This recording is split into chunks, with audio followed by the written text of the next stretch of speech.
accueillir ce soir pour ce cours gratuit qui est hautement important puisqu'il s'agit de réfléchir à vous organiser pour réviser efficacement le concours du CRPE 2023. Alors, je crois que peut-être quelqu'un, je sais pas si il y a un contact de vocation CRPE qui a son micro de branché. Peut-être deux choses à dire. Moi, je vais en profiter pour prendre la parole rapidement. Pour ceux qui ne me connaissent pas, je suis Mélina, responsable relations étudiants, et je vous souhaite à tous et à toutes la bienvenue dans ce live qui effectivement va être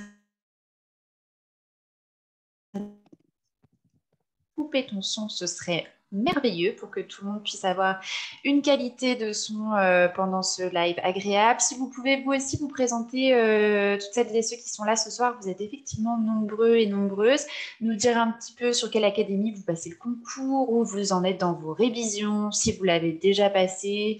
Dites-nous un peu qui vous êtes, d'où vous venez, ça nous fera toujours plaisir de savoir à qui on s'adresse pour le cours. Et voilà, je vais laisser Cassandre reprendre la parole et à la fin du cours de Cassandre, je vous présenterai un petit peu plus en détail Vocation CRPE. Mais en tout cas, merci à toutes et à tous d'être là ce soir et profitez bien du cours. À très vite. Merci Mélina. Alors, donc, je vois Académie de Dijon pour Sandrine. Donc, vous êtes en activité. C'est donc un projet de reconversion professionnelle qui arrive de plus en plus souvent. Je vous félicite pour ce beau projet d'Académie de Rouen ou Amiens. Que c'est vrai qu'on peut passer dans plusieurs académies quand les dates le permettent. Donc là, Bertie est une étudiante. Académie de Bordeaux, vous êtes en M2 actuellement. Donc vous avez tout à fait la possibilité d'être étudiant ou en reconversion professionnelle, puisqu'il y a différentes voies d'accès au concours. C'est pas l'objet de ce cours, mais en tout cas, en effet, c'est tout à fait possible. On peut même être à l'université et se préparer en plus par un organisme tel que le nôtre. Donc, Académie de Dijon, voilà, à plusieurs aujourd'hui, Montpellier, très bien. CAP coiffure, bac ES, bravo, belle reconversion. Parfois, voilà, on met de côté des projets d'enfance et puis on y revient quand on est prêt. Et quand le projet a mûri, on a bien plus de chances de le réaliser. Eh bien, La Réunion, Lise, vous êtes bien loin, c'est magique des cours en Zoom. Je ne sais pas quelle heure il est chez vous. Strasbourg, parfait. Contractuel, donc vous avez peut-être commencé votre pré-rentrée, avoir votre affectation, Académie de Grenoble, très bien. Bah, écoutez, ravie de vous recevoir tous aujourd'hui. Je vais commencer ce cours parce que j'ai pas mal de choses à vous dire. Alors, pour ce qui est du programme d'aujourd'hui, on va faire un petit rappel parce que parfois, il y a des personnes qui s'inscrivent à nos cours gratuits en étant un petit peu, en ayant une certaine méconnaissance du concours. Donc, je vais très rapidement passer sur le rappel des conditions d'inscription et le rappel des épreuves. Et puis ensuite, j'ai décidé de vous faire quelques apports sur des éléments liés à la motivation et à la mémorisation. Ces éléments, vous allez pouvoir les prendre pour vous, mais également, ce sont des éléments que vous pourrez intégrer dans votre réflexion quand vous concevrez une des épreuves qui est l'épreuve de leçon, ou même dans l'épreuve d'application, on peut parler, on peut évoquer des éléments liés à ce que vous allez proposer aux élèves pour susciter leur engagement dans la tâche ou pour soutenir leur engagement et puis pour voilà, favoriser leur motivation dans les projets que vous portez à leur attention. Donc voilà, quelques éléments sur la motivation et la mémorisation. Et ensuite, j'ai trouvé sur Internet des exemples d'organisation de révision que j'ai trouvé assez pertinents et que je souhaitais partager avec vous ce soir. Et puis quelques conseils, quelques derniers conseils. Et puis je vous parlerai de vocation CRPE tout à la fin. Alors, le rappel, alors, quand même, je vais afficher voilà, le chat pour ne rien perdre de vos questions. Je vous laisserai la parole, enfin par chat, il y aura des moments où vous pourrez poser des questions. Ce qu'on va se dire, voilà, à chaque fin de sujet du sommaire, eh bien, vous pourrez poser vos questions. Donc, le rappel des conditions pour vous inscrire au CRPE, contrairement, donc ça a changé depuis l'année dernière, enfin, depuis cette année. Il est important de savoir que pour la plupart d'entre vous, il faut être en M2 ou être titulaire d'un M2. Jusqu'à maintenant, vous pouviez passer le CRPE à la fin du M1, ça a changé. Vous pouvez être également parent d'au moins 3 enfants ou encore avoir au moins une expérience professionnelle de 5 ans dans le secteur privé, sans condition de diplôme du coup, ou avoir été fonctionnaire titulaire dans un corps de personnel d'enseignants ou d'éducation. Donc voilà, ce sont les principales conditions pour avoir le droit déjà de s'inscrire au CRPE. Alors ce CRPE, pour s'inscrire, ce n'est pas encore ouvert. Là, j'ai pris ces informations sur le site Devenir enseignant, tiens, j'ai oublié le G, pardonnez-moi, .gouv.fr. Les inscriptions se feront en septembre ou en octobre sur le site Cyclade. Les dates seront précisées ultérieurement. Les épreuves écrites ne sont pas encore communiquées, bien sûr, et en général, les épreuves orales eh bien, se passent entre mai et début juillet 2023. Voilà. Donc ça, c'est le planning à retenir. Ce planning, il est important de l'avoir en tête puisque on en parlera tout à l'heure, mais l'idée, c'est vraiment d'organiser vos révisions à travers l'élaboration d'un rétro-planning.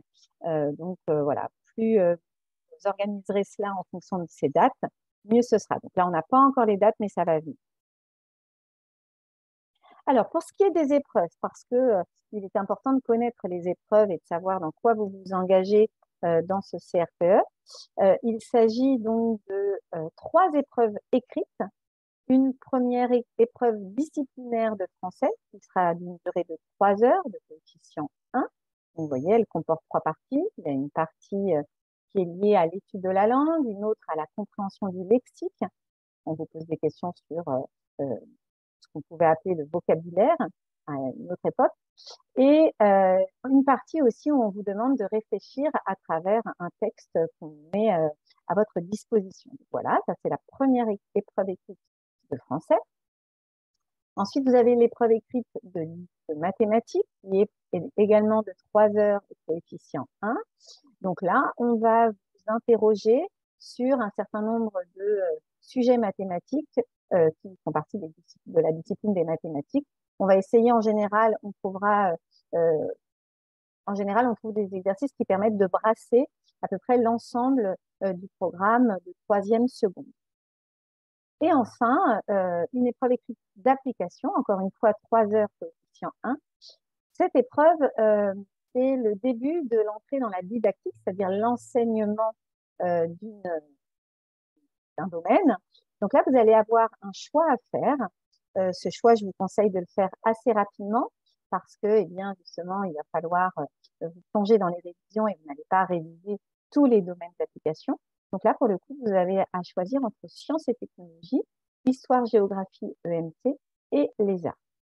Donc voilà ces 3 épreuves écrites de coefficient 1 qui sont des épreuves d'admissibilité. C'est-à-dire que si vous avez une note inférieure au seuil qu'on vous donnera, en général c'est inférieur à 5, eh bien vous êtes éliminé, vous ne pouvez pas passer les épreuves orales. Alors ensuite, vous avez 2 épreuves orales d'admission. Une fois que vous avez passé le cap des écrits, plus une épreuve optionnelle que vous n'êtes pas obligé de prendre, de choisir, mais qui, si vous la prenez, ne peut que vous rapporter des points puisque les points sous la moyenne ne sont pas comptabilisés, donc ça peut valoir le coup de la choisir. Donc, une épreuve assez compliquée, c'est l'épreuve de leçon. Elle dure 3 heures, elle est de coefficient 4. En gros, vous allez préparer pendant 2 heures une leçon de français et une leçon de mathématiques.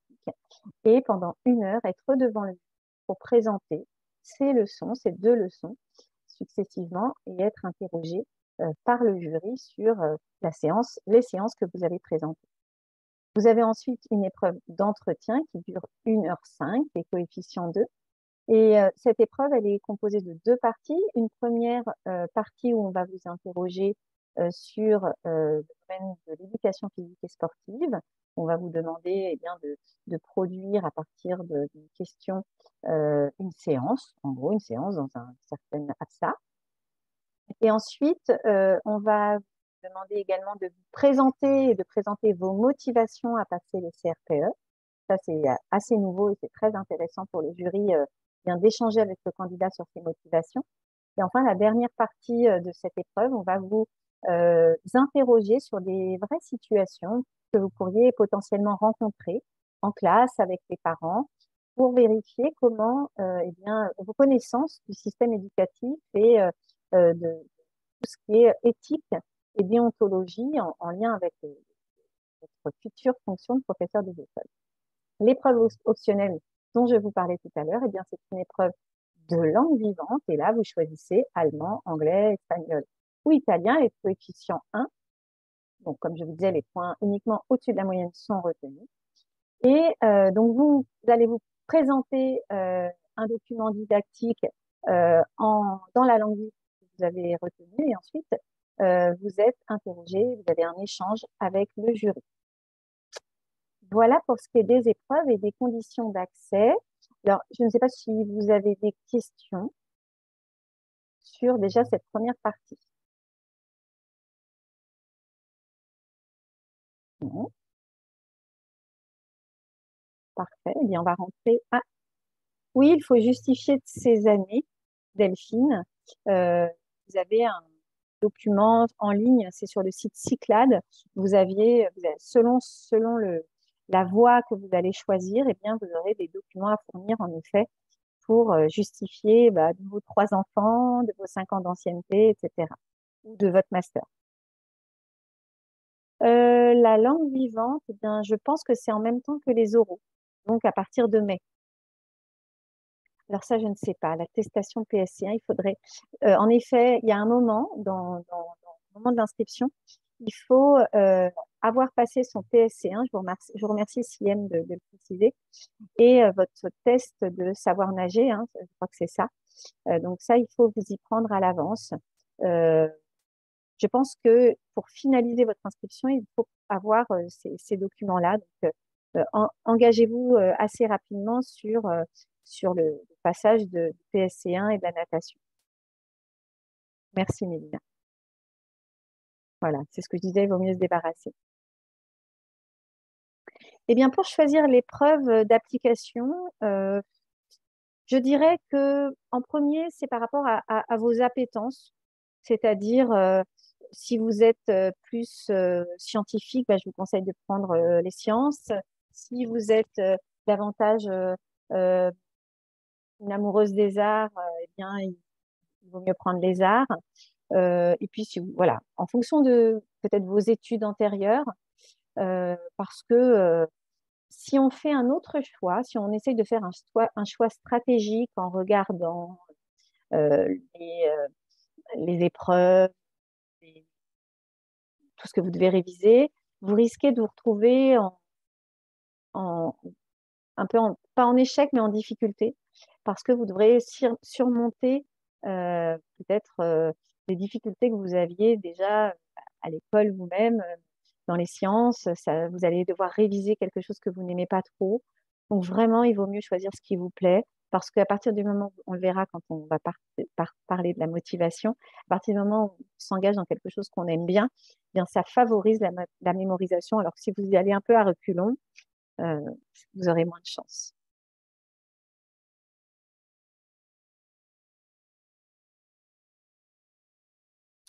Alors là, nous avons des modules, on entend des sons de cloche, soit prendre les matières de l'épreuve d'application, soit de prendre des matières où on a des difficultés. Alors là, je ne comprends pas pourquoi vous choisiriez une matière, vous voulez dire en cours. Expliquez-moi mieux, Madeleine, s'il vous plaît.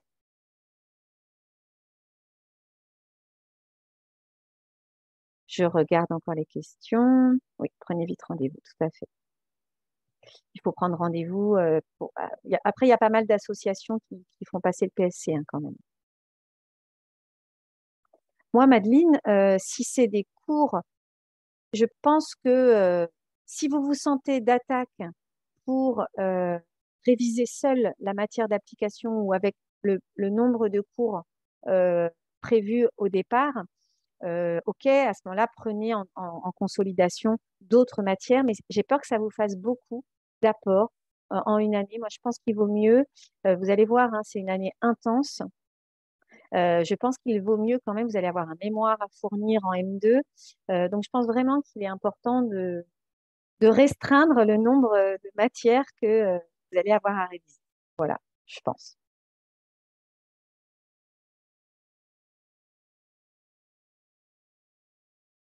Voilà, je regarde encore les questions. Non, moi, je pense que ça fait beaucoup, Madeleine. Vous consoliderez après, hein, parce que... Ou alors, vous en choisissez une de plus.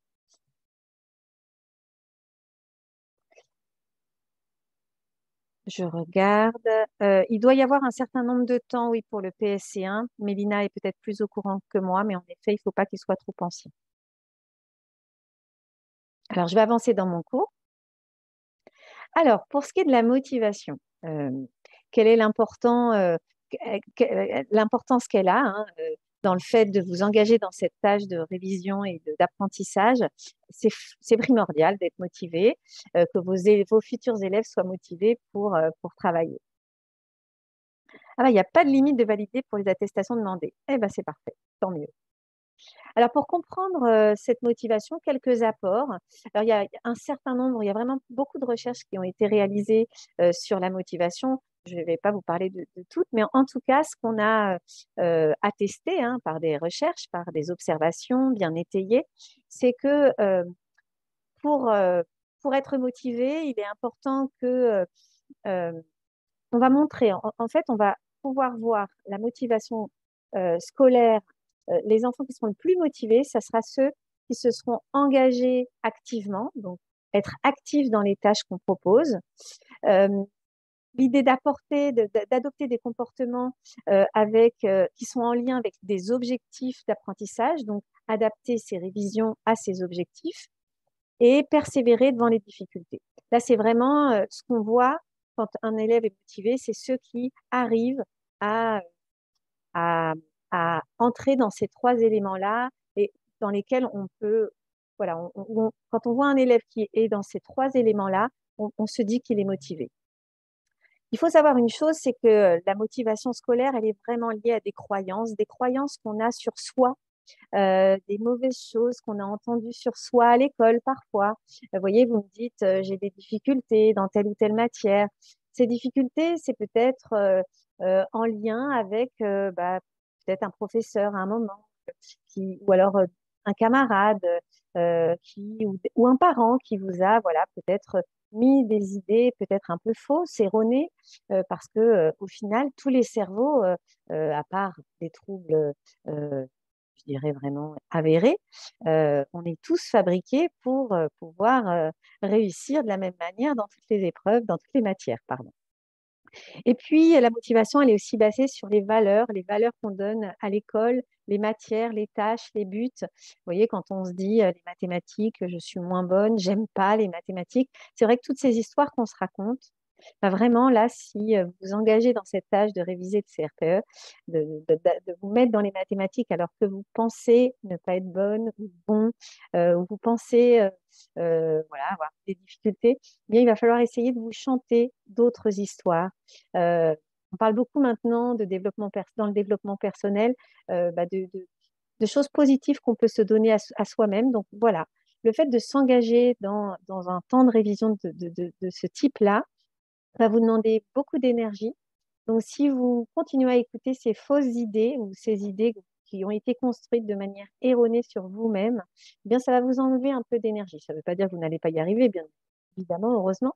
Mais en tout cas, il vaut mieux essayer de vous dire tous les soirs des petites phrases pour vous motiver et vous dire, je peux arriver à surmonter ces difficultés en mathématiques. Pourquoi? Parce que je me suis organisée dans mes révisions, parce que je me suis inscrite chez Vocation CRPE, parce que j'ai un professeur formidable à l'université. Voilà, tout un tas de raisons. Et à partir du moment où vous pouvez checker toutes ces raisons, vous avez mis en place un certain nombre de choses pour surmonter ces difficultés, eh bien, l'énergie, la mauvaise énergie de départ, elle va s'effacer progressivement pour laisser place à de l'espoir et à de la motivation.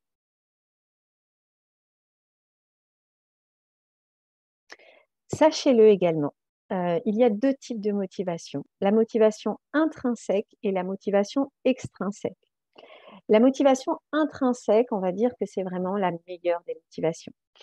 C'est quand, on a décidé, on a un but à atteindre et on veut l'atteindre pour soi, parce qu'on se lance un défi, parce qu'on est curieux, parce qu'on veut prendre le contrôle sur sa vie et changer de vie, par fantaisie. Voilà, un certain nombre d'éléments comme ça qui sont vraiment liés à des choix qui vous sont propres, et contrairement à la motivation extrinsèque, pardon, qui va être une motivation qui fonctionne, hein, mais qui fonctionne moins bien. C'est une motivation qui va être en dehors de vous. Par exemple, vouloir, heu, faire un master et vouloir avoir des très bonnes notes pour, être la meilleure de votre classe. Ça, en réalité, c'est pas une très bonne, c'est une forme de compétition, c'est vouloir, être meilleur que les autres, donc c'est en lien avec l'extérieur.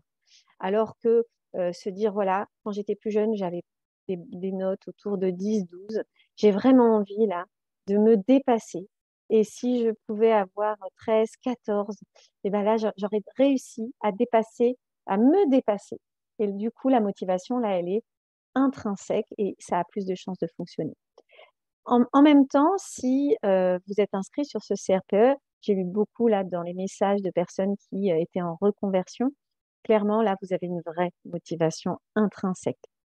C'est-à-dire que vous voulez changer de métier. Ça fait longtemps que vous voulez être professeur des écoles et que, voilà, vous repoussez, vous trouvez des raisons de ne pas le faire et là, ça y est, vous vous dites: «Je m'engage».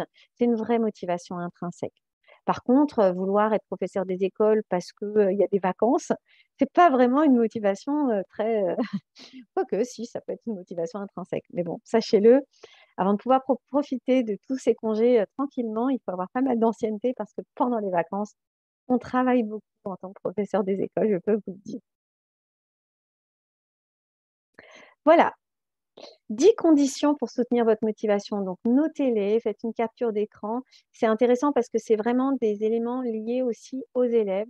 Donc dans les échanges que vous aurez avec le jury à l'oral, vous pouvez tout à fait dire que vous avez proposé telle ou telle activité parce que c'est une activité motivante pour les élèves, que votre rôle pendant, cette séance d'apprentissage, eh bien, ça sera de soutenir la motivation et l'engagement de vos élèves en faisant des feedbacks réguliers, en les motivant, en les félicitant tout au long des tâches que vous allez leur proposer.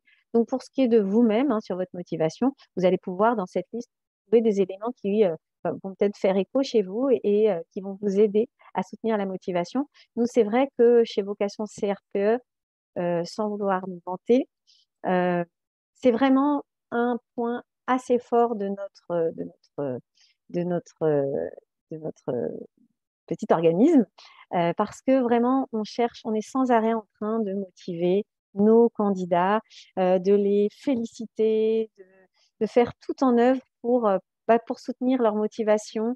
Il y a toute une équipe derrière, les professeurs déjà. Là, il y a Mélina, mais il y a Lina aussi, Marion, Marianne, enfin, un certain nombre de personnes qui régulièrement envoient des mails, motivent, ne lâchez pas.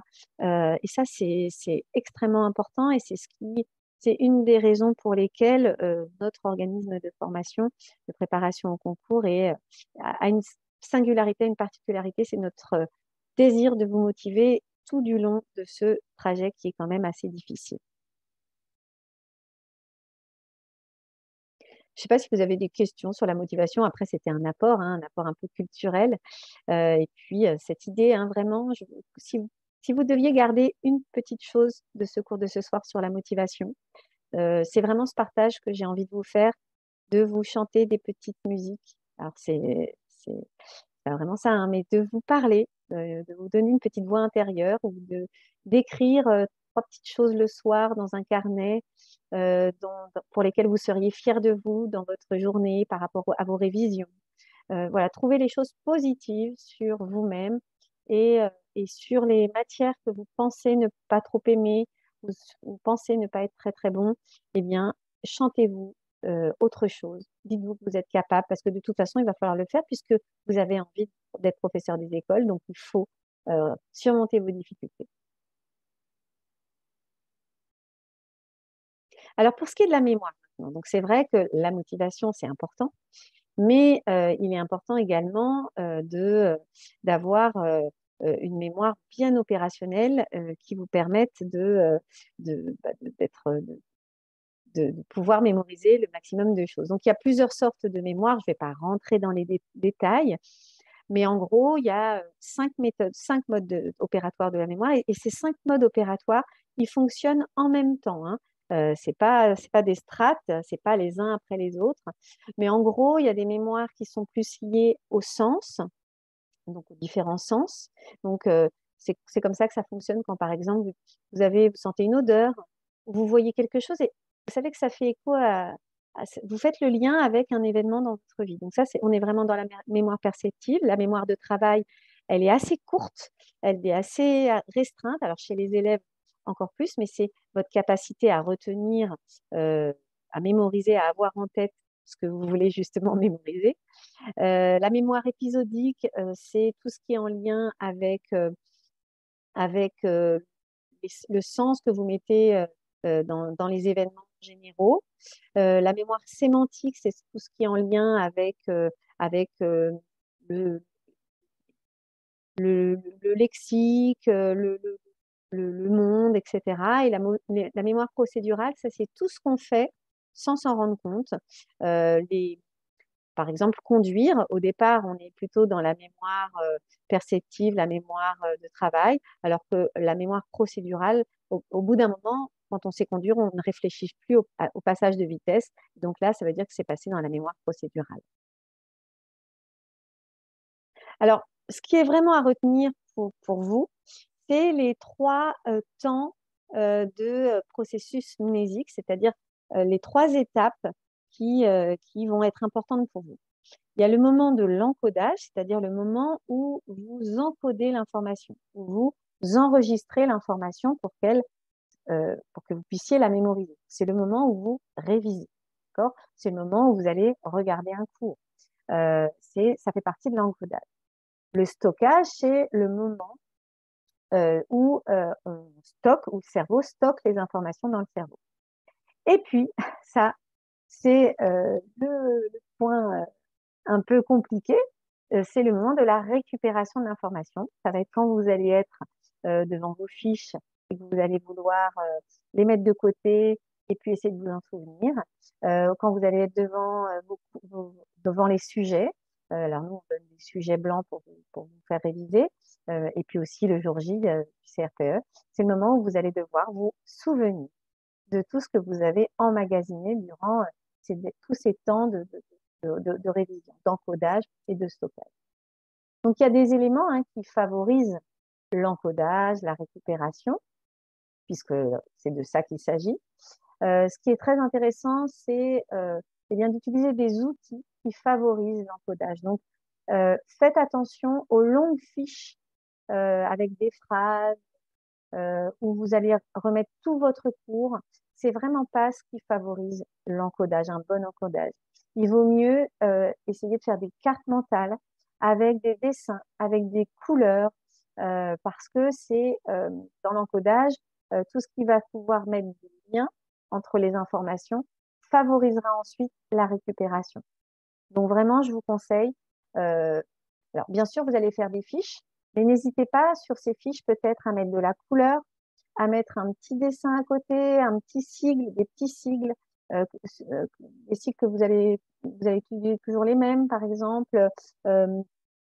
Voilà, c'est des éléments qui vont permettre un encodage plus simple et quand vous allez favoriser, en tout cas, un encodage favorisé et surtout qui vont favoriser la récupération qui est vraiment l'élément le plus compliqué à mettre en œuvre. Les règles d'or pour réussir une carte mentale, bah, il y en a plusieurs. Le sujet ou le thème de la carte centrale, il est au centre, hein, c'est ce qu'on a vu sur la carte mentale ici. et il doit être centré sur votre feuille. Ensuite, les idées principales, elles irradient à partir de cette idée centrale sous forme de branches courbes et colorées. Vous voyez, on va garder une couleur par grande idée. Les idées périphériques, elles vont être sur des branches secondaires par rapport au, vous voyez, hein, là, réussir sa carte mentale, il faut utiliser des couleurs et ça permet de mémoriser et c'est une couleur par branche. Vous voyez, j'ai tout mis sur cette carte mentale, tout ce qui est en lien avec la première idée de couleur va être de la même couleur par la suite. Il est préférable de n'utiliser qu'un ou deux mots-clés. Donc, il est important de ne pas mettre trop de mots dans les nœuds. Hein. Les nœuds, c'est les étapes, les endroits voilà, où là, on a mis couleur, mémorisé, un par branche, sur branche. On n'a pas mis trop de mots sur la carte mentale. L'utilisation de couleurs renforce l'organisation de la carte. C'est important d'utiliser une couleur par branche, encore une fois. La hiérarchisation des idées peut être mise en évidence par la taille des caractères. Donc, on peut tout à fait utiliser des tailles de caractères, c'est-à-dire écrire plus gros sur les idées les plus importantes et un petit peu moins gros sur les idées secondaires. Et enfin, l'utilisation d'images, c'est ce que je vous disais tout à l'heure, de pictos, de dessins, de photos, permet d'illustrer ces idées. Alors, il y a des outils numériques pour faire des cartes mentales, ça dépend comment vous vous sentez avec le outil numérique. Je vous invite à essayer de faire des cartes mentales parce que c'est aussi des outils que vous aurez à utiliser si vous êtes en cycle 2 ou en cycle 3. Ensuite, quand vous serez professeur des écoles, c'est des outils que ça sera intéressant d'apprendre à faire avec vos élèves. Vous pouvez tout à fait créer une carte mentale après avoir regardé un cours. Voilà, ce qui est préconisé, c'est par exemple, nous, on fait des cours chez Vocation CRPE, des cours en direct et des cours enregistrés. Vous pouvez regarder un cours en notant, en prenant des notes. Et ensuite, tout de suite après, vous fermez ces notes, vous fermez l'ordinateur et vous vous lancez tout de suite dans la carte mentale avec tout ce dont vous vous souvenez du cours. Ça, c'est très bien, c'est de le faire tout de suite. Et ensuite, vous rouvrez vos notes et vous voyez ce que vous avez oublié, les erreurs que vous avez faites. Et à ce moment-là, vous recomplétez votre carte mentale avec ce qu'on dit souvent, ce qui va favoriser l'encodage. Là où vous avez fait des erreurs, trouvez un code visuel qui symbolise cette erreur. Là, je ne peux pas vous donner d'exemple, hein, c'est vraiment propre à l'erreur que vous aurez faite. Mais quelque chose, un moyen mnémotechnique, comme on dit, par rapport à cette erreur, parce que le fait de créer un petit picto va favoriser ensuite la récupération. C'est-à-dire qu'il y a de fortes chances pour que cette information, comme vous avez passé un petit moment à trouver un picto qui puisse, ou un mot qui puisse bien identifier l'erreur que vous avez faite, comment vous l'avez rectifié, cette erreur, eh bien, a priori, le fait d'avoir fait ce travail-là, l'encodage sera bien, vraiment parfait cette fois, et vous aurez de fortes chances que cette idée-là, vous ne l'oubliez pas.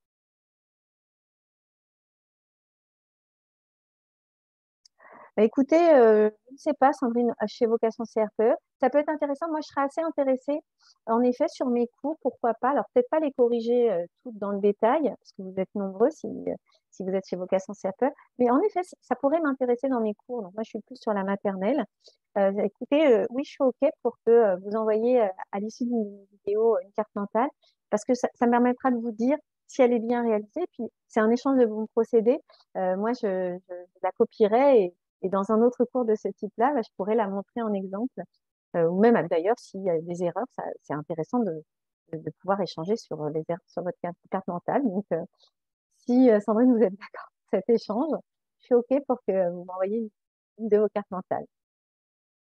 Il y a Mind Map, c'est un site voilà, dont on m'a déjà parlé.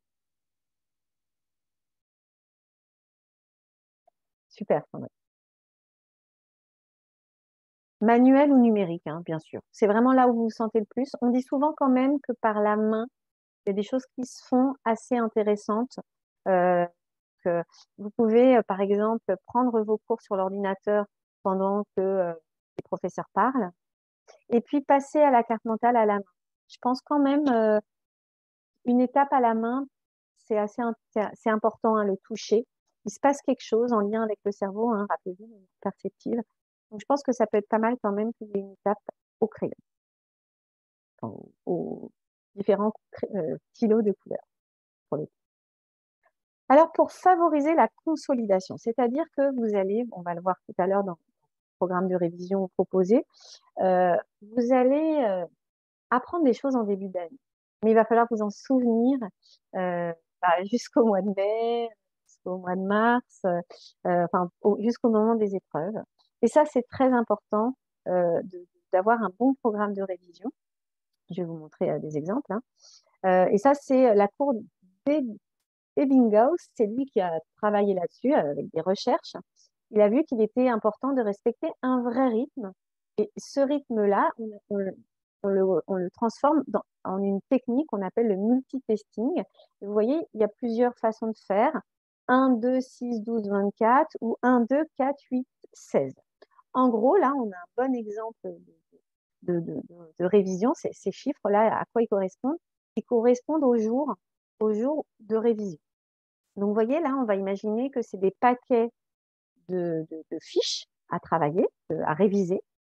Donc, vous aurez votre paquet 1, par exemple, ça va être sur le français, votre paquet 2, français sur la didactique, le paquet 3, les mathématiques, en gros, ou alors on va dire que le paquet 1, c'est la grammaire. Enfin, vous voyez, je ne vais pas rentrer dans les détails, mais vous allez certainement faire des blocs de fiches de travail, comme sont organisés nos cours chez Vocation CRPE. Donc, le premier jour, vous allez vous dire, allez, aujourd'hui, je révise ce paquet de feuilles-là. Je vais réviser le présent de l'indicatif. OK? Et ce présent de l'indicatif-là, il faudra le revoir 2 jours après. Et ce même paquet, il faudra le revoir 6 jours après.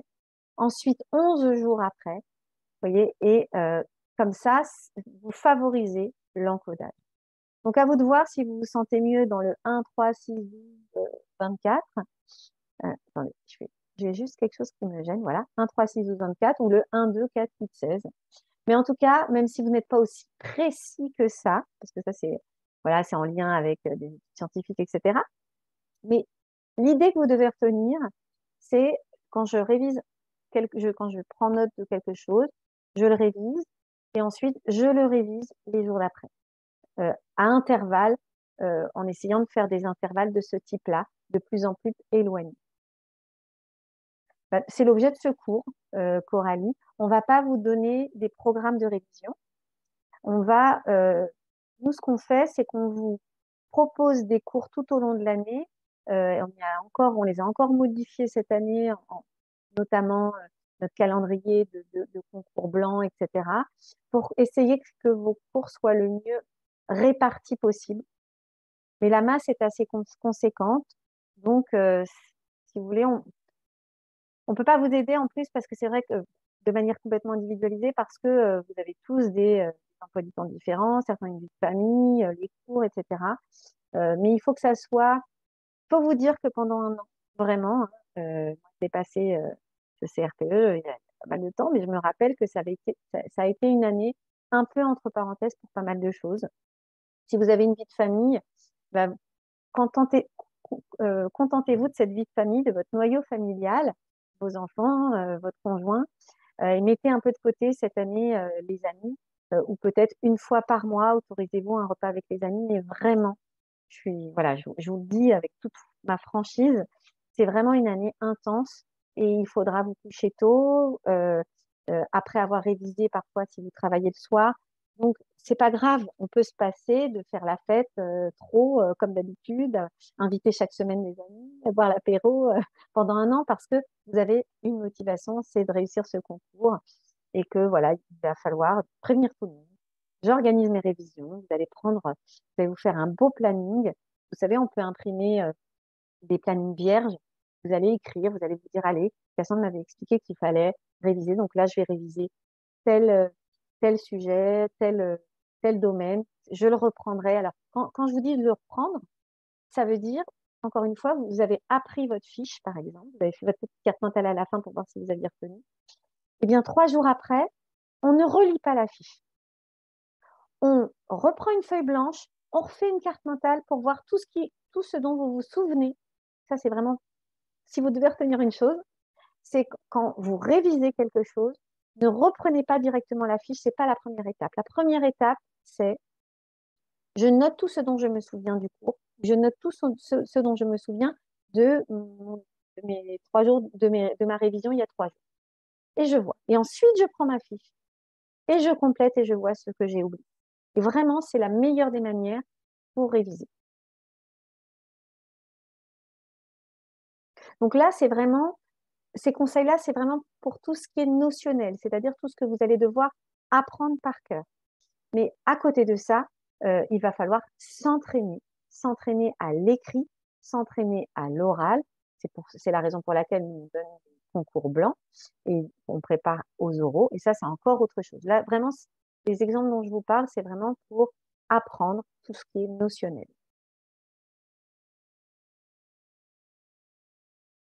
Voilà des exemples également. Voilà. Moi, ce qui favorise la consolidation, c'est tout ce qui est lié au quiz. Tout ce qui est quiz marche très bien. Alors, si vous êtes un petit groupe chez Vocation CRPE ou ailleurs, dans un réseau social, eh bien, je vous conseille de vous mettre à plusieurs. Voilà, 4, 5, pas plus, il n'y a pas besoin d'être trop. Et de vous dire, allez, sur les sujets les plus compliqués, on va se faire des quiz les uns les autres. Donc, un va faire un quiz sur le lexique, un va faire un quiz sur les mots liés à la pédagogie, un va faire un quiz sur une période de l'histoire. Et ils sont gratuits, hein, Socrative, Poésie, Cuisinière, Quizlet, c'est une partie gratuite en tout cas à chaque fois. Vous fabriquez votre quiz. Vous répartissez les domaines ou les sujets où vous prenez, allez, on prend l'histoire, on a tous choisi l'histoire en épreuve d'application. Toi, tu t'occupes de la Révolution, toi de Louis XIV, etc. Et une fois que vous avez eu votre cours, vous fabriquez un quiz, vous fabriquez des questions euh, euh, pour les poser aux autres.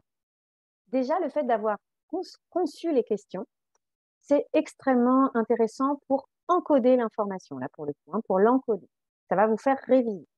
Et ensuite, vous envoyez le quiz à vos camarades de session pour qu'ils le réalisent. Et là, le fait de répondre à des questions en quiz favorise la consolidation, c'est-à-dire que vous allez, si vous avez réussi à répondre à la question, ben, elle sera vraiment acquise, cette question-là. Si vous n'avez pas réussi, pouf, vous allez réviser juste cette question-là et vous avez la question sur laquelle vous avez fait une erreur. Et il y a de fortes chances, comme vous avez fait ce quiz, qu'elle soit mémorisée pour toujours, cette information-là.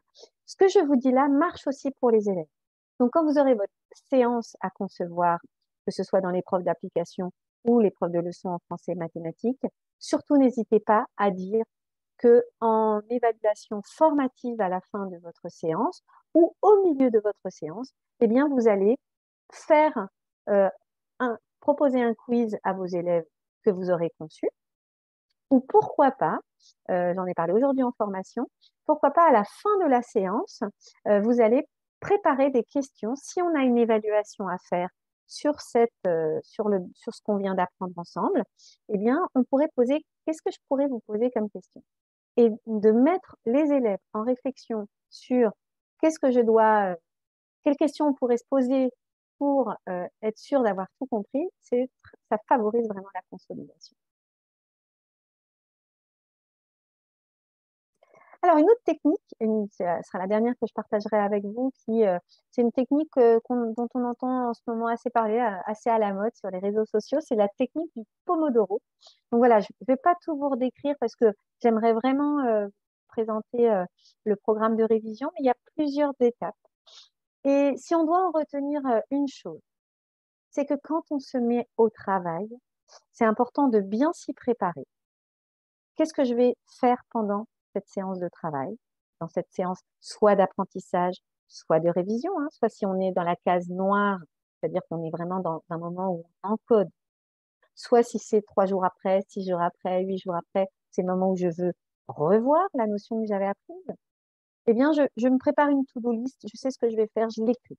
Ça peut être pas mal d'avoir un tableau blanc Velleda. Ça, c'est chouette. Un tableau blanc Velleda, si vous n'avez pas trop de place, vous le mettez sous votre lit puis vous le sortez au moment de réviser. Bref, pour vous faire une to-do list. Ensuite, vous préparer une feuille pour mieux suivre les tâches et les progrès accomplis. Et c'est important de prévoir un minuteur. Voilà. C'est la raison pour laquelle d'ailleurs ça s'appelle Pomodoro. Pomodoro, ça veut dire tomate, je ne sais plus dans quelle langue, en italien peut-être, quelqu'un le sait, parce que ça ressemble au minuteur. Tomate coupée, ça ressemble à un minuteur. Donc voilà, la personne qui a inventé cette technique, voilà, en italien. Merci Carole, Géraldine. La troisième étape, vous indiquez ensuite, vous vous concentrez à fond sur la tâche durant ce minuteur, 25 minutes. Hein. Il faut travailler pendant 25 minutes, pas plus.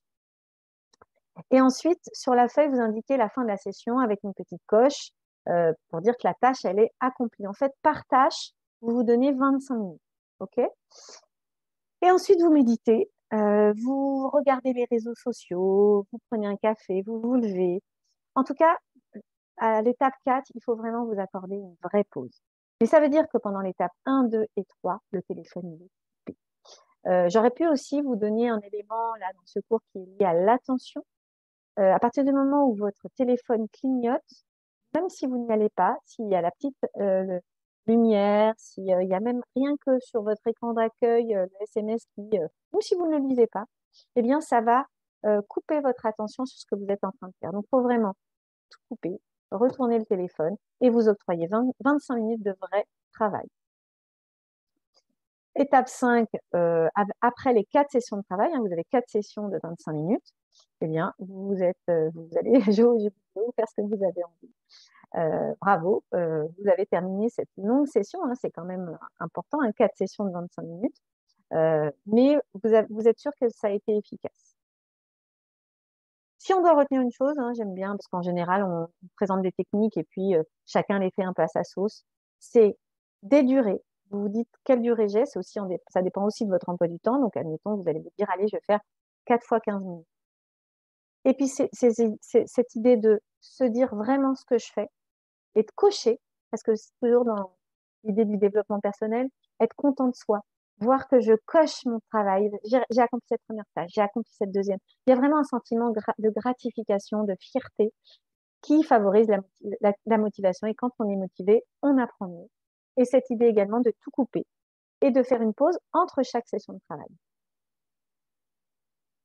Ah, merci Samantha.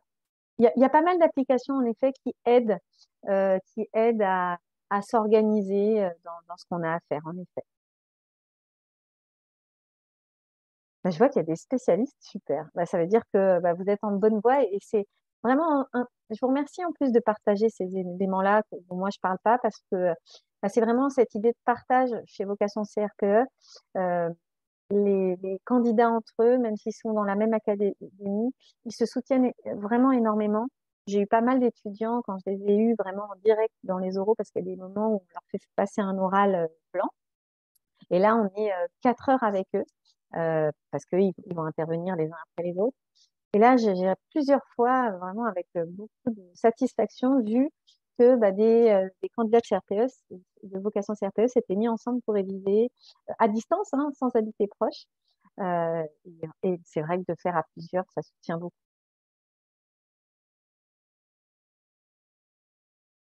Un exemple de fiche que j'ai trouvé sur Internet, hein, je mets toujours mes sources quand je pique des choses sur Internet. Donc là, voilà, sur Pinterest, j'ai vu, vous voyez, vraiment là, typiquement, c'est une fiche avec de la couleur. Alors, elle est très, très belle. Euh, Moi, par exemple, je suis pas très bonne en activité manuelle et avec. Enfin, voilà, ça, c'est encore une histoire que je m'invente. Hein. Il faudrait peut-être que je travaille là-dessus. Mais sans aller aussi loin que ça, on peut quand même être capable de se faire une fiche dont on est un peu fier, où on a mis plusieurs couleurs différentes. Vous voyez, là, c'est une carte mentale qui a été faite donc sur Internet, sur un outil numérique. C'est une carte mentale sur les figures de style. Donc, les figures de style, c'est justement un élément qu'il faudra connaître pour le CRPE et que vous apprendrez durant les cours de français. Donc, vous voyez, hein, on a figure de style. Alors, on a plusieurs. Encore enlever.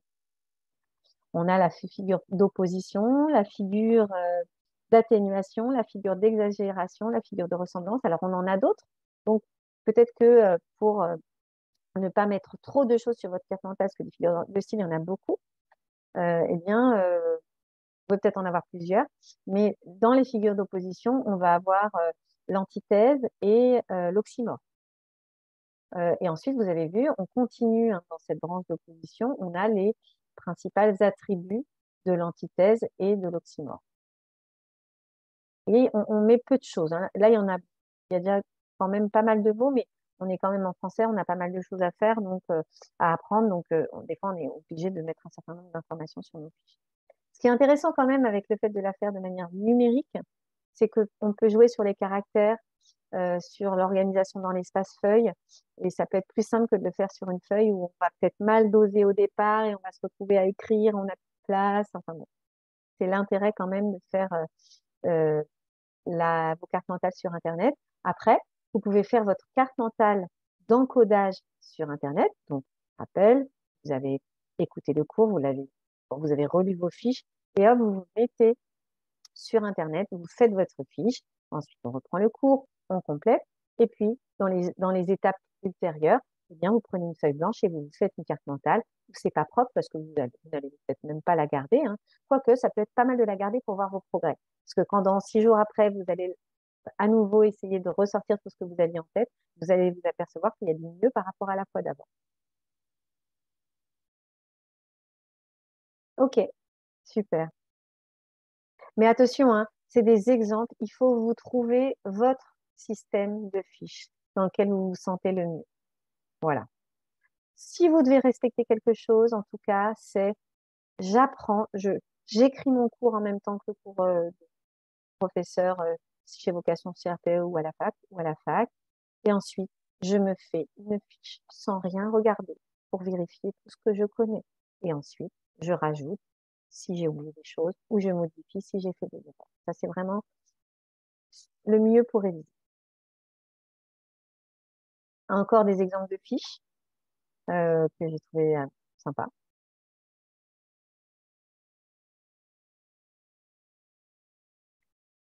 Je pense que vous avez posé un peu vos questions au fur et à mesure, mais n'hésitez pas. Ensuite, on va rentrer dans le vif du sujet.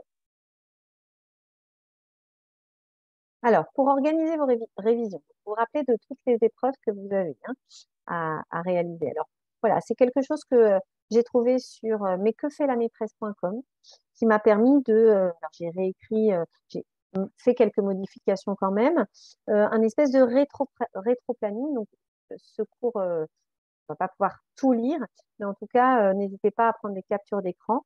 J'ai commencé à partir d'août, parce qu'on est encore en août, et que certains d'entre vous ont peut-être commencé, mais on y va tranquille au départ. Hein. On n'y va pas trop à fond non plus, il faut que ça soit un peu crescendo. Nous, on va commencer nos cours en septembre. Il y a déjà des cours chez Vocation CRPE qui sont en ligne, donc ça peut être intéressant dans les matières où vous dites, tiens, il y a des choses que j'ai jamais compris, bah, pouvez avoir accès aux cours de l'année dernière. Donc ça, c'est pas mal. Donc, du coup, les regarder à l'avance. Voilà. En gros, vous voyez, lecture des BO. Les BO, c'est le bulletin officiel. C'est-à-dire que là, en fait, il va falloir vous imprégner de ce qu'on attend de vous. Vous imprégner de tout ce qu'on vous demande de connaître pour le CRPE.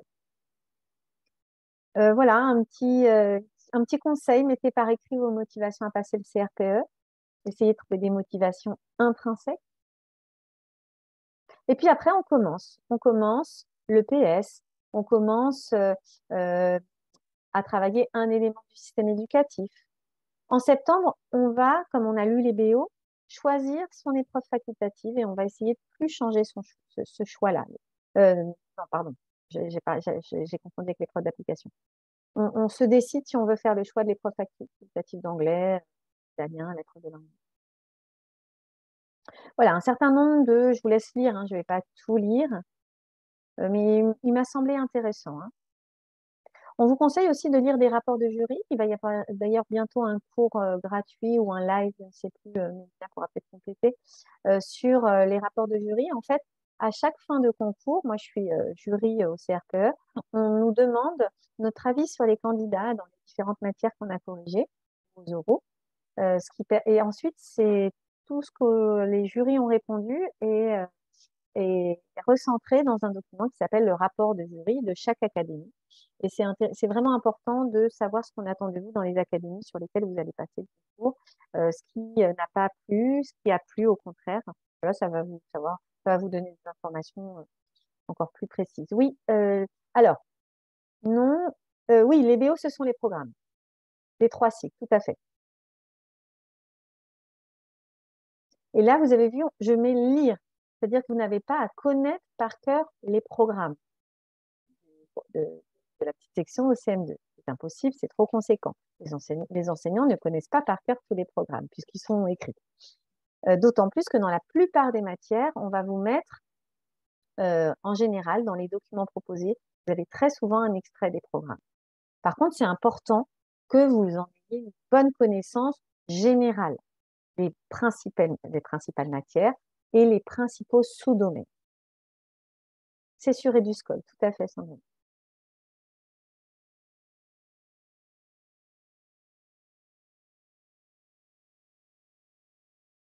En novembre, décembre, janvier, là, on va continuer les révisions de français et mathématiques, donc avec ce système de multitesting, si vous adhérez à cette idée, hein, où vous aurez organisé vos blocs.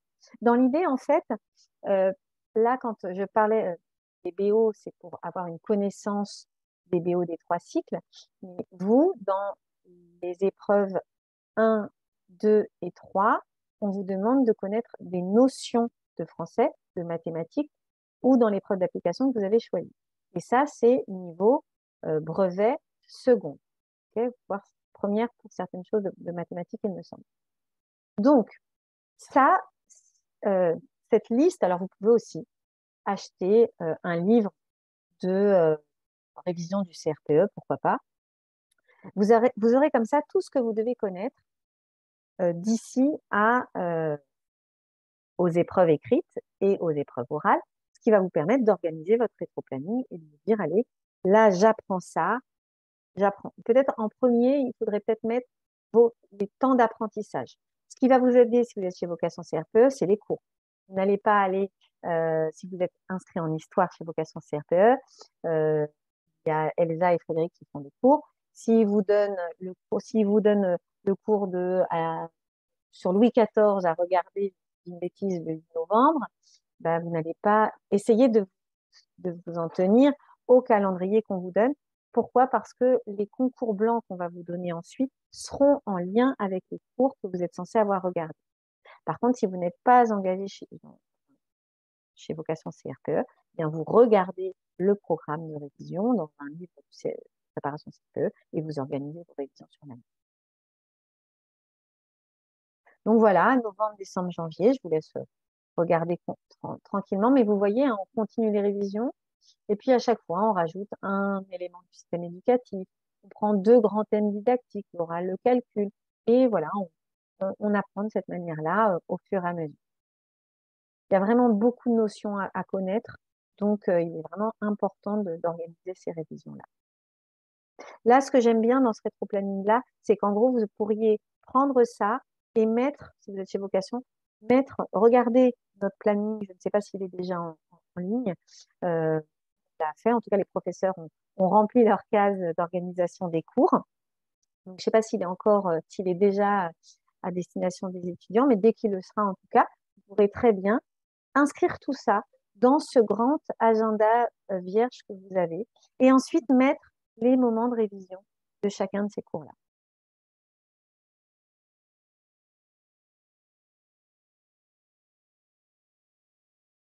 Voilà, février, mars, avril, mai, juin. Donc, il y a un moment de toute façon où on arrête de travailler les épreuves écrites puisque vous devrez les passer. Et vous voyez, en avril, mai, juin, on est complètement à fond sur les oraux.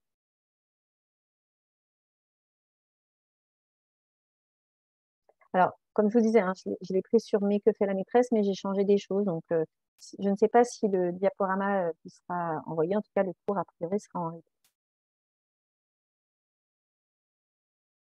Alors, est-ce que vous avez des questions?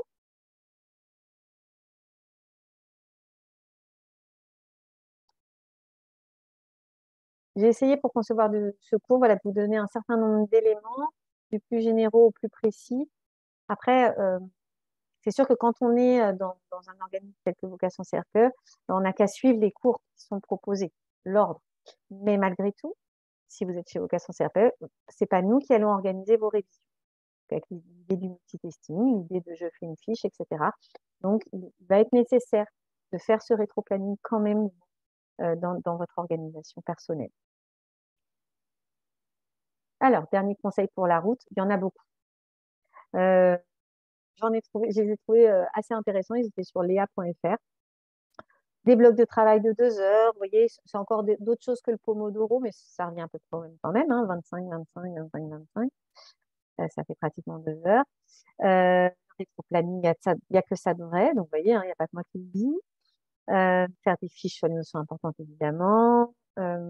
Échanger. Alors là, il y a échanger à la bibliothèque, mais faites des WhatsApp à plusieurs, il faut échanger. Je crois vraiment au partage et à l'émulation collective.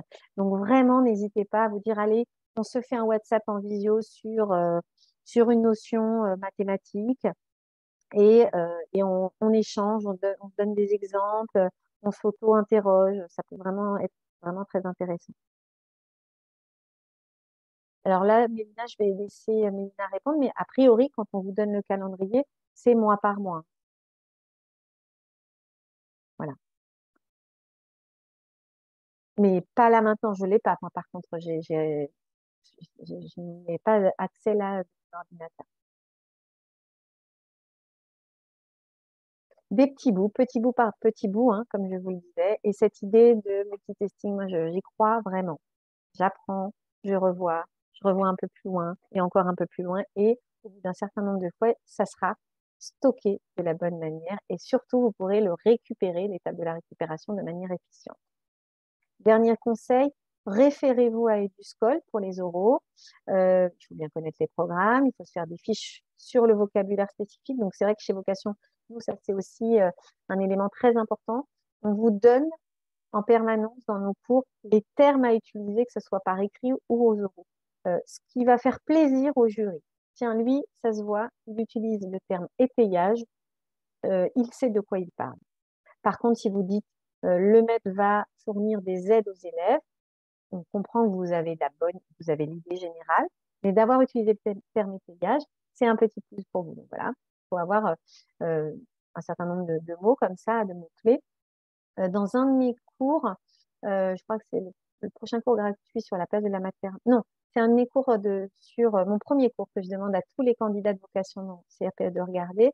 J'ai utilisé un petit glossaire à la fin que j'ai mis sur les principaux mots didactiques et pédagogiques, en lien avec la didactique et la pédagogie, qui a été réalisé par Patrice de Vocation CRPE et j'ai mis sur mon diaporama. Voilà, c'est pour ceux qui sont déjà chez Vocation CRPE, vous pouvez avoir accès à ce petit lexique. Alors là, combien d'heures par semaine de travail à fournir? Je n'aimerais pas vous donner des heures parce que vraiment, ça dépend de votre capacité d'apprentissage, ça dépend de votre temps. Donc, plutôt de vous dire, à votre avis, vous, Cassandre, j'ai besoin de combien d'heures? Dites-vous, vous, Anne-Sophie, combien d'heures je peux donner pour ce projet? Et en fonction des heures déjà disponibles dans votre emploi du temps, en fonction que vous avez une famille, etc., vous allez organiser votre emploi du temps. Et puis, il faudra que ça marche. Déjà, il y a les cours de vocation CRPE. Vous avez, nous, les élèves 2 heures pour le français et 2 heures, enfin 1 heure pour le français, 1 heure et demie pour le mathématique 2 fois par semaine, plus un cours sur l'épreuve d'application. Va se rajouter à ça vers la fin, les cours sur le CSE et l'EPS. Enfin, pas vers la fin, mais je ne sais plus quand commencent les cours d'ELSA. Mais donc, de toute façon, vous avez déjà les cours à regarder, à écouter.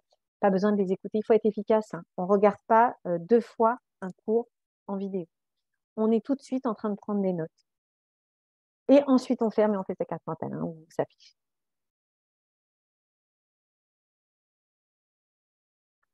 Dernier conseil encore, un emploi du temps pas trop chargé, mais régulier, un rythme agréable. Mais si vous faites le Pomodoro, ça sera déjà un peu plus agréable. C'est-à-dire vraiment, vous savez Vous allez être intense pendant 25 minutes et vous allez ensuite vous reposer. 25 minutes et après, je vais sur Instagram, je regarde les bêtises vraiment les vidéos les plus niaises possibles pour voilà, reposer mon cerveau. Je vais regarder je ne sais quoi à la télé pendant un certain temps et ensuite je m'y remets, je suis très sérieux.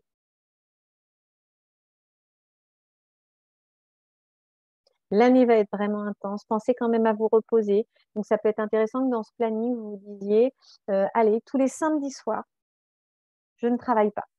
Sauf peut-être si vous avez eu un retard ou s'il y a un concours blanc, parce que vous aurez des concours blancs à réaliser le week-end, mais qui sont pas tout le temps les concours blancs, heureusement. Mais peut-être vous pouvez vous octroyer une soirée de libre par semaine. Pourquoi pas? Ou une matinée le dimanche matin. Et là, je sais vraiment que je ne fais rien.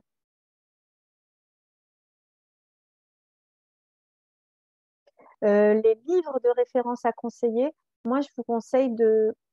Franchement, Gladys, sur Eduscol, il y a déjà tout ce qu'il faut. Ensuite, vous avez, je pense que les livres, ils sont vraiment bien faits, les livres de préparation au CRPE.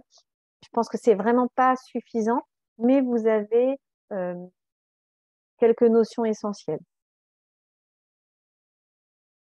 Je pense que les livres ne sont pas suffisants parce que c'est compliqué si on ne va pas à la fac ou si on n'a pas, euh, on n'est pas inscrit comme chez Vocation CRPE.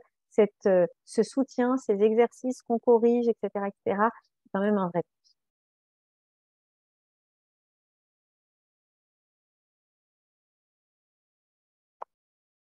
Et puis, vous voyez, hein, je suis très sur le développement personnel. Croyez en vous, c'est un très beau projet, un métier utile. Hein, n'écoutez pas tout ce qu'il y a dans les médias. Euh, gardez l'envie de devenir professeur des écoles parce que bah, plus vous allez travailler aussi, même si vous êtes sur des académies où c'est facile de l'avoir, comme à Versailles et à Créteil, ça c'est justement, là vous partez, vous n'avez plus la motivation intrinsèque. Il faut vraiment avoir, quand vous vous engagez là-dedans, vous vous dites, ben oui, je vais apprendre du français, je vais apprendre des mathématiques, je vais apprendre des sciences pour faire de moi un meilleur professeur, pour faire de moi quelqu'un d'assuré dans ses savoirs.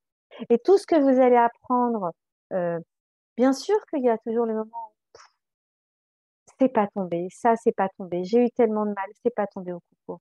Mais non, là vous sortez de la motivation intrinsèque.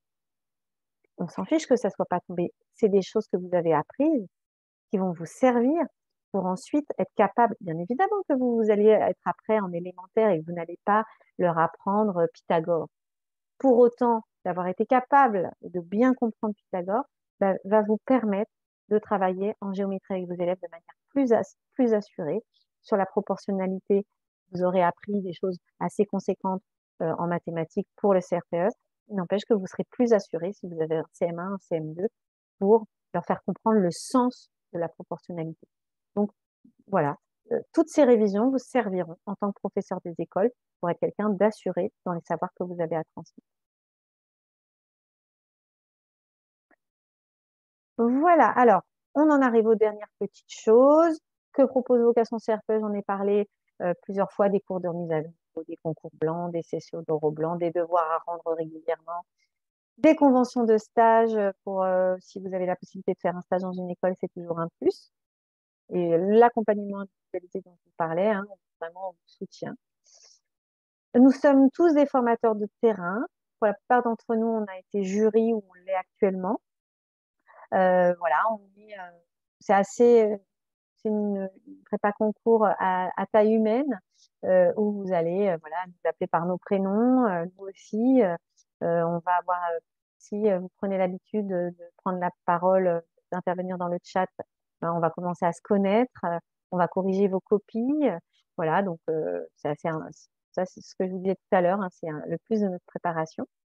Et on prépare, voilà, cette planification du travail, c'est le calendrier qu'on va vous donner à l'avance, qui va vous permettre de mettre tout ça dans votre emploi du temps et de voir à quel moment vous pouvez réviser et prendre un peu de temps.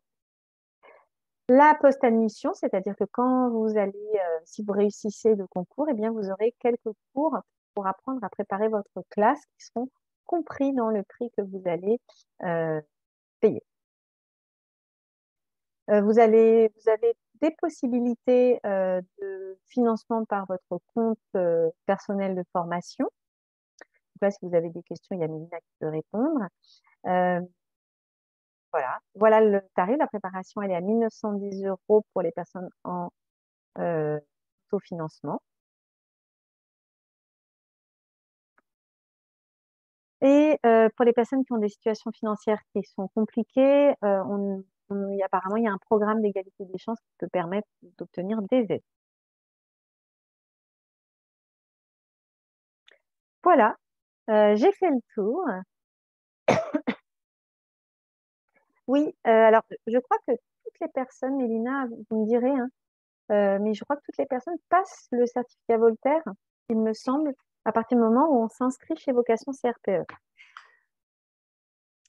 Alors non, le certificat Voltaire, effectivement, c'est bien pour les gens qui s'inscrivent avec leur CPF. En gros, la seule différence entre les personnes qui s'inscrivent en autofinancement et les personnes qui s'inscrivent avec leur CPF est effectivement le passage de cette fameuse certification Voltaire que vous vous engagerez à passer si vous vous inscrivez chez Vocation CRPE en utilisant votre CPF. Je regarde s'il y a des questions. J'allais vous poster le programme Égalité des chances. Effectivement, qui est là pour les personnes qui n'ont pas la possibilité de financer l'intégralité de la préparation.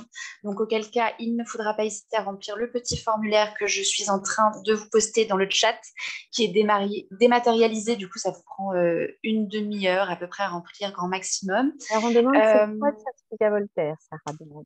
Alors, le certificat Voltaire, c'est une certification en langue française qui est un examen qui dure 3 heures, qu'il faudra passer pour les personnes qui s'inscrivent en 2023 avant juin 2023. Et c'est un examen de 3 heures. Il y a des centres vraiment partout dans toute la France et beaucoup de créneaux disponibles, y compris le week-end. Donc, du coup, c'est vraiment le but, c'est que ça ne soit pas contraignant pour vous, mais que ça vous permette d'utiliser votre CPF le cas échéant si vous disposez d'un compte personnel de formation. C'est assez intéressant à passer, il me semble, le certificat Voltaire pour soi, hein, c'est-à-dire que ça permet de réviser, de vous positionner dans voilà, où j'en suis en français, hein, c'est ça, Mélina?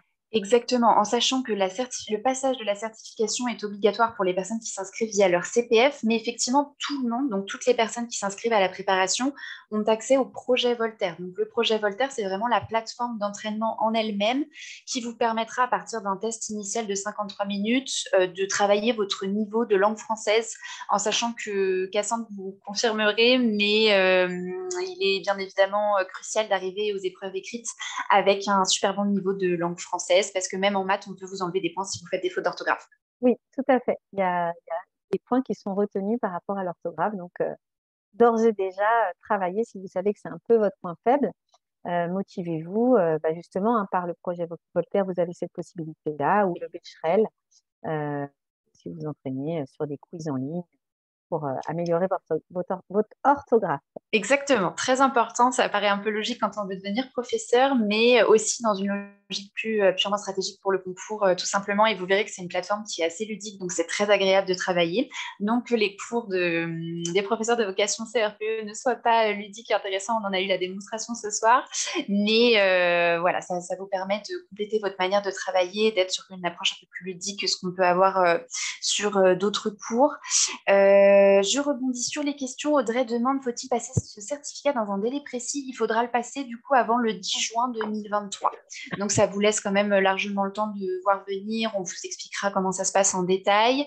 Et voilà, c'est un examen de 3 heures. Beaucoup de centres d'examen, je crois qu'ils ont plus de 1300 centres partout en France. Donc le but, c'est vraiment que ce soit le moins contraignant possible.